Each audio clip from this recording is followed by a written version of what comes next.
Hey, good people, how y'all doing? Welcome back to the channel. So today I'm going to be giving you all my review on the latest episode of Love Marriage Huntsville. Let's jump right into this review, guys. Okay, y'all, as I was editing the video, I realized that I was saying Trish's name wrong.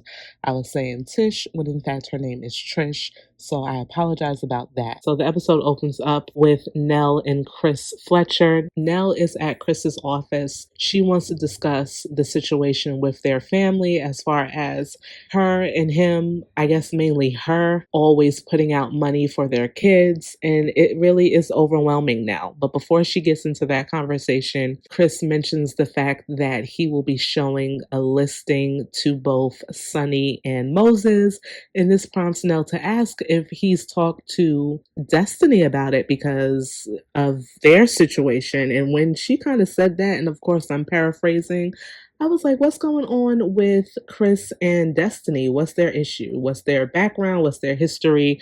We really don't know much about their relationship other than the fact that Chris does allude to the fact that he looks at Destiny as a little sister. Nell is trying to tell him maybe you should speak to her, or have you thought about speaking to her before showing this listing to them? And he's like, no, like, I'm a real estate agent. This is what I do. Like, I don't have to run it by Destiny that I'm showing these people a house. And I get where he's coming from. It's not like they're inviting Sonny and Moses out to dinner, right? Or saying, listen, we want to be your best friends. It's nothing like that. This is business. And as far as I'm concerned, I don't see anything wrong with it. So then Nell gets into the conversation about her loaning the kids money, and listening to what she's saying and hearing later on in the episode kind of what they're saying as well. I think at the house later on in the episode, she alludes to the fact that she's in debt. So I'm wondering what their finances is looking like. Not in a nosy way, of course, but just in a way of, are your kids really sucking y'all financially dry? Or like, what's going on in the Fletcher household? Because this situation with her kids is actually, according to her, affecting her mental health. So in my opinion, most parents, I don't want to say most parents, but parents help their children out, right? It doesn't matter how old you are. For some people, they are going to always be there for their child if their child needs them. It's kind of like, it depends on the parent, right? As far as Miss Nell and them are concerned, it seems as if her kids are taking advantage of her kindness, and maybe it's hindering them from actually standing on their own 2 feet and doing their own thing. So I kind of understand where she's coming from. I don't really think that she would completely cut her kids off, but I think that she's trying to let them know, listen, I've had enough.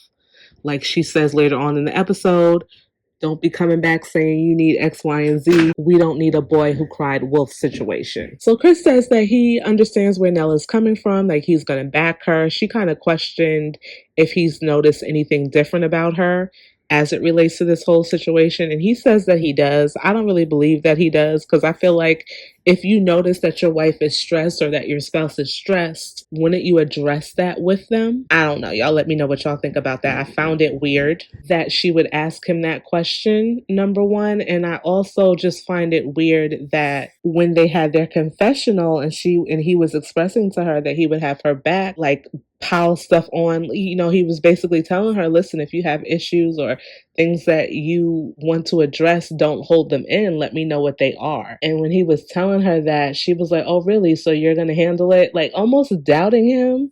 So I'm like, what is going on with these people? Did any of you guys pick up on that? She was kind of really feisty with him about it.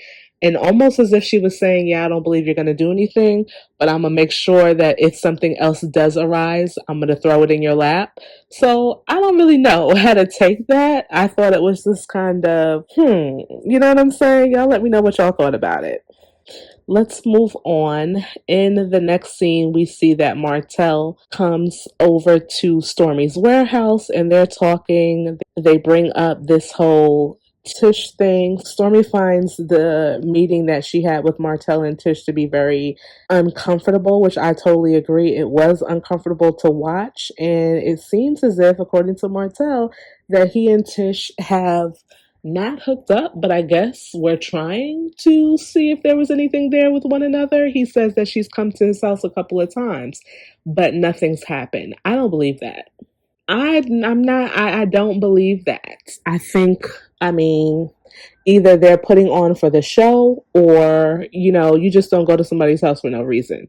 Not someone like Martell. So I'm not really buying what it is that he's saying, but whatever. Stormy then talks about the fact that she was also put behind bars for the same accusations that Martell was. So that kind of is something that they bonded a little bit, I suppose, about, although it's two completely different situations.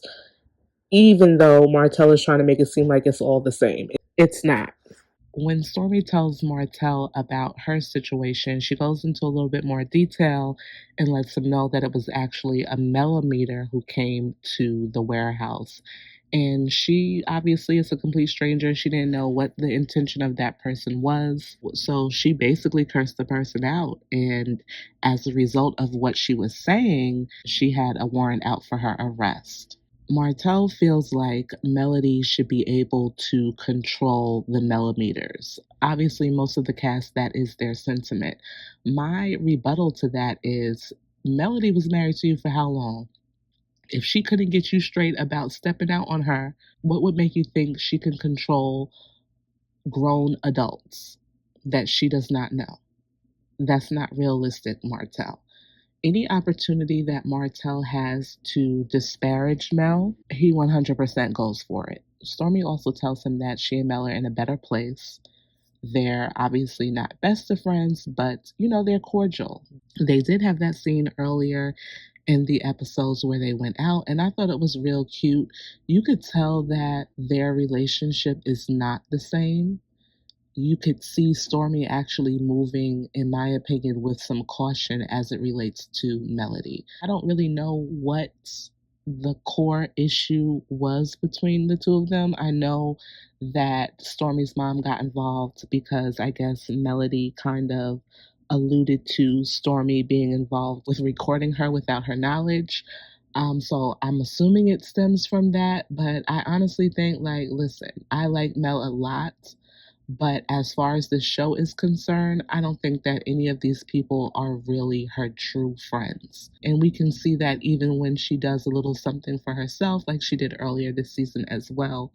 And she invited her girlfriends over for like a pamper day.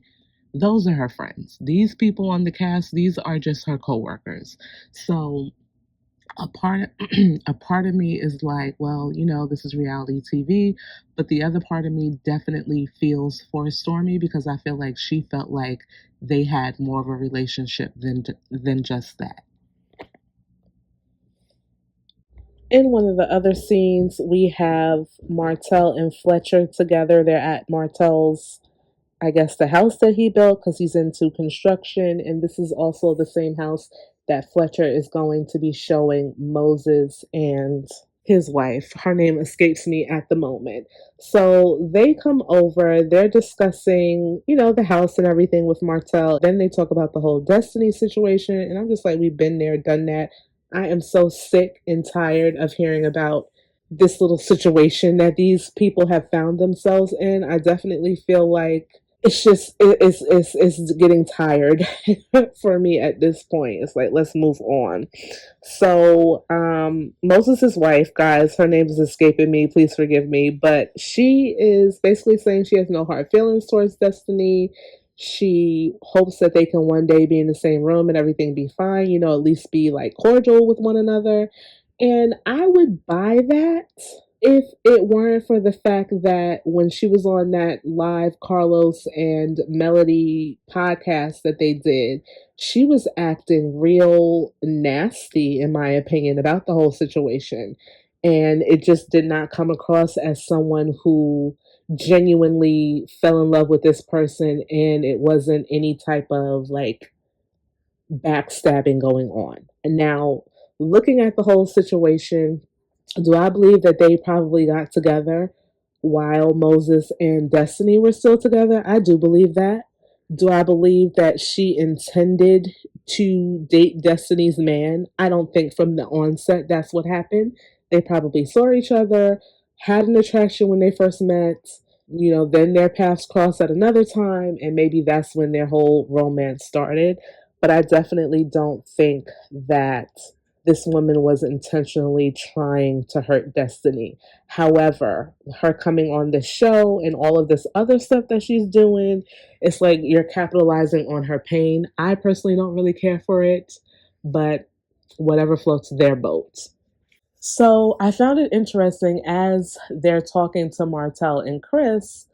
Martell mentions the fact that he told Destiny he's just going to remain neutral in the situation. Now, Martell is supposed to be Destiny's friend, right? I guess I could kind of respect the fact that he's going to remain neutral, but it's Martell, so you really just don't know when it comes down to him. But Chris makes a comment like, "You're going to be neutral." And upon Martell hearing Chris's reaction, he goes in on Chris, talking about how him and Nell have not been neutral as it relates to his situation with Melody, which I think is completely unfair. It's obvious that the Fletchers really don't mesh with Martell like that in terms of his relationship with Melody because of what they've witnessed, as we too have witnessed as viewers, the things that he has said to his wife, ex-wife now, and the fact that he is just a serial cheater. Like, it's kind of hard to defend someone who is Martell. Like, it just is. So I don't understand what his issue is with the Fletchers. I really feel like he just wants them to be Team Martell and drop Melody.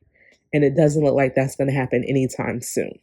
So now let's move on to Sunny and Moses going on this double date with Kimmy and Maurice. Personally, when Sunny was talking about wanting to link up with Kimmy outside of it being with outside of her being with Tisha, I was looking at Sunny real suspect, right? Because I was just like, why would you just want to meet with Kimmy? What is your angle here? And then I just started to think, is it because Kimmy has this reputation of being Maurice's side chick? Even though that's an alleged situation, we don't know. The only people who really know are those who were involved in that. Also, if you look at Sunny, based on the stuff that Destiny has said, girl, Sunny was looking like she potentially was a side chick as well. So I'm wondering, did she kind of feel like maybe she had a little in with Kimmy as it relates to that? And it's still not clear to me why, other than the fact that a more reasonable angle would be that she could not connect with Tisha because Tisha is really more so Destiny's friend than even Kimmy is Destiny's friend. So Tisha was probably just like, girl, I just don't mess with you. That's it. Like, she probably got those vibes from Tisha, whereas Kimmy was a little bit more open. I think another reason why Kimmy was more open to her and Sunny sitting down and having a conversation is the fact that Kimmy reveals when she was first diagnosed, Sunny was the one who was calling her and really trying to befriend her during her darkest hours. And I thought that that was pretty much a stand-up thing for her to do. She didn't have to do that. And who would not appreciate someone who Kimmy described as being there for her when she went through her cancer battle? So I get it. So as the four of them are sitting down talking, what I can appreciate about this scene is we get to know a lot more about Moses. We only knew Moses as Destiny's boyfriend, ex-boyfriend. We didn't know much about him, but turns out he has a past, just like most of us do. His past is not pretty. He was in jail a total of 15 years, just doing the wrong thing. They say St. Louis is really bad. I've heard some things myself, but I've never been, so I don't really know. In his situation, the only option that he had in his mind was to go out and do things that broke the law and wound and got him in jail. I applaud him for being honest about his background, and I'm never one to really judge someone based upon what you've done. It's not what you've done, it's how you have rebounded from the things that you've done and where you are today and how you turn negative situations into positive ones. And I mean, say what you want about Moses, good, bad, or indifferent. He's obviously doing the right thing now, as far as we can see. Okay, as far as we can see, he's doing what he's supposed to be doing.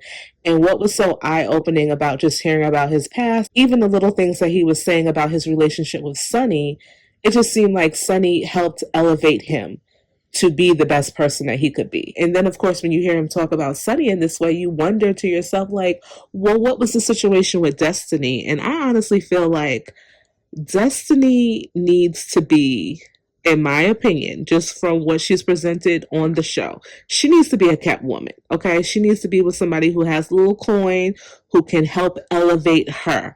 I think that she had a little bit of that, very little bit of that in her previous marriage. As far as, I guess the man had money, right? She didn't have to really want for anything, although I don't know. I'm just going on what we've seen on the show. So she was okay in that regard. Obviously, it didn't work out for her for whatever reason, but she was with a man of a certain means. Then she got with this guy, Moses, and he was locked up during the pandemic. So he was literally, when they're dating, rebuilding himself. And I don't think that she had the patience, in part, to sit around and wait for him to arrive. Nor do I feel like she's the type of woman who he needed to get him to be the best version of himself that he could be.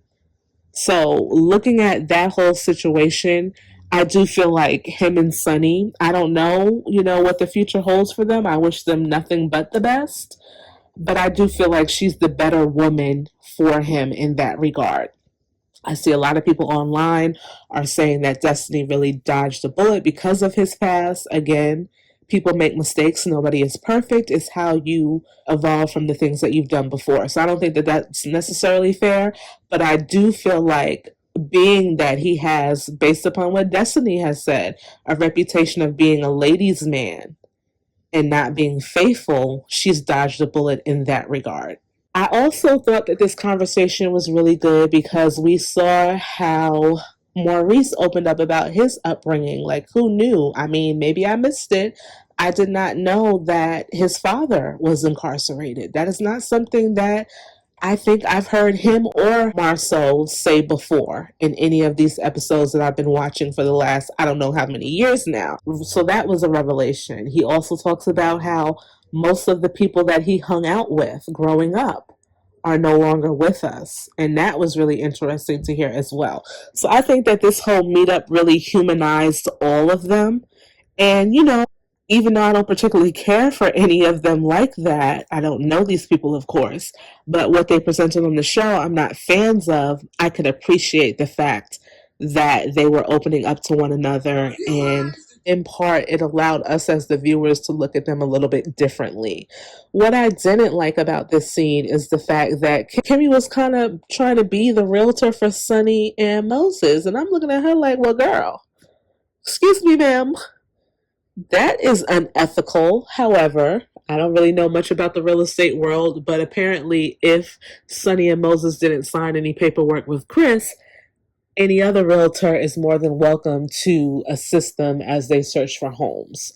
But I just felt like, Kimmy, that's really low. I just felt like that was uncalled for when it came down to Kimmy saying that. I didn't like it. Y'all let me know what y'all thought about it. In the last scene, we are at the Fletcher's house. This is the long-awaited conversation that Nell wants to have with her kids about basically them taking care of themselves. Like, the mommy bank is closed. Everything was going well. Nell is she looks like she's such a loving person, but she is very harsh when it comes to her kids. I'm like, dang, girl, really? Don't take no type of mess and doesn't give any type of leeway either. I was just like, girl. Every time I see a scene with Nell and her family, she just comes across as so angry. And I hate to say that, but she does as it relates to her kids. I'm just like, girl. So she's talking to them. And I think that they all took her saying that, she's cutting them off pretty much well. Her niece, though, got a little offended. I don't even know if the right word is that she got offended. I feel like she was sad because she grew up without her mother. As far as from what I gathered, she grew up without her mother, without her father. And Nell and Chris have been the closest thing to parents that she's had. So when Nell was saying, the only priority, the only people that I would put above myself are my grandkids, she took offense to that because, she kind of feels like they don't include her like a sibling, like a sister, like a daughter. And I get it. I get where she's coming from. I also feel like that, as Nell said, was an oversight on her part. She did not mean it to be that way, but that's what she said. So she did apologize. Kudos to her for that. They also talked about counseling and going to family counseling. And I thought it was very interesting that Nell feels like she doesn't need counseling, just her family. And it's like, girl, everybody could use counseling. She became very defensive when her son was telling her that she should do some sessions by herself. She was not having that at all. We got the to be continued, so we'll see what happens when we pick up next week. If I had to choose a high for this episode, I think the high for the episode would be hearing Moses's, if you want to call it, his testimony, basically, of how he's overcome the St. Louis streets. And then the low point in the episode for me personally, I feel like, is the whole Tish and Martell situation. I just like, what is going on there? But you guys let me know what y'all thought. What was your highs and what were your lows as it relates to this episode? And I will see you in the next one. Bye bye.